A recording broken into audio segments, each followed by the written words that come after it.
Imagine pulling up to your family's century-old ranch only to find an 8-foot eyesore of a fence slicing right through your driveway, like a giant keep-out sign planted by suburban snobs who think rules trump rights. But here's the kicker. That fence, meant to bully a hard-working rancher off his own land, ended up becoming his golden ticket to charging tolls and watching the HOA queen crumble under federal scrutiny. You won't believe how this community improvement backfired into a hilarious parade of hypocrisy and handcuffs. Meet Jake Harlan, a quiet third-generation rancher in sleepy Willow Creek, Texas, where the air smells of hay and hard work, but lately reeks of HOA nonsense. Jake's granddad carved out their 200-acre spread back in '58, building a private gravel road that connected the ranch to the main highway. For decades, it was a simple easement. Neighbors could use it, pitch in for upkeep. No drama. Jake, with his calloused hands and patient demeanor, kept to himself even as whispers spread, folks calling him a backwoods holdout, blocking progress.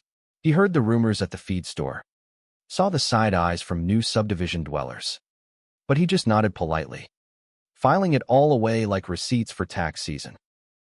Then came the ambush. One crisp October morning, Jake's truck rumbled home from auction with a trailer full of Angus steers, only to screech to a halt before a fresh privacy fence barricading his road.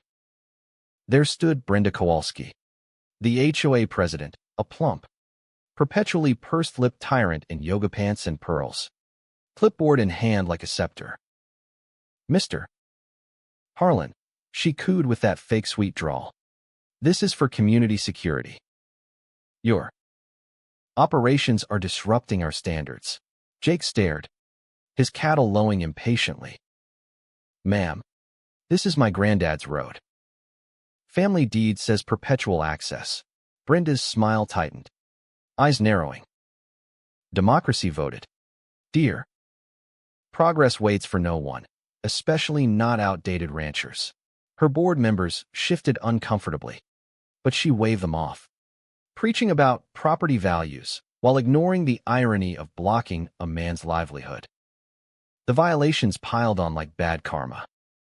Anonymous complaints flooded Jake's mailbox, excessive dust from your trucks, unpleasant odors wafting over, all stamped with that pretentious HOA crest.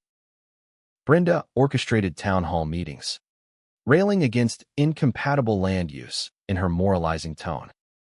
"We must protect our families from this rural intrusion," she'd declare, while neighbors murmured agreement, egged on by her manipulated newsletters labeling Jake a greedy obstructionist.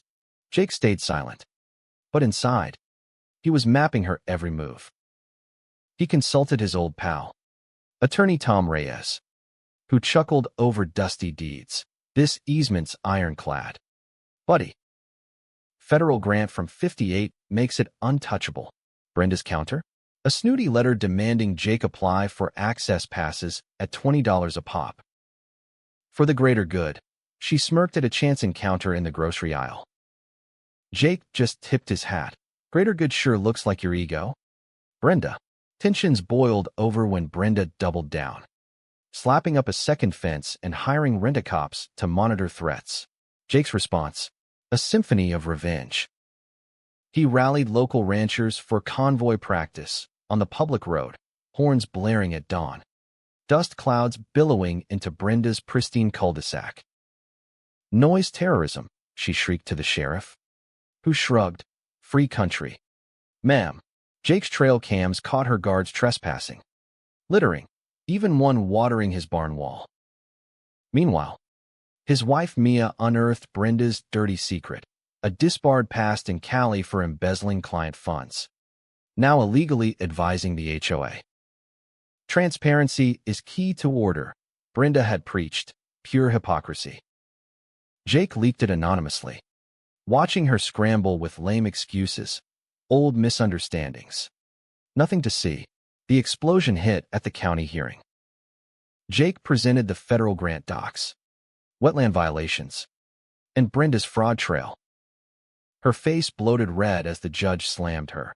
This fence violates everything from easements to ethics. Feds raided her McMansion at dawn, carting off boxes while she stood in fuzzy slippers, handcuffed and howling about persecution.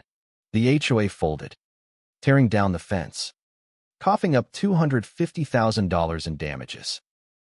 Jake turned the road into a toll for non-residents, $1.50 a pop, raking in thousands monthly. Brenda lost her house to foreclosure, her Schroeder empire in ruins. Was Jake the villain for turning the tables?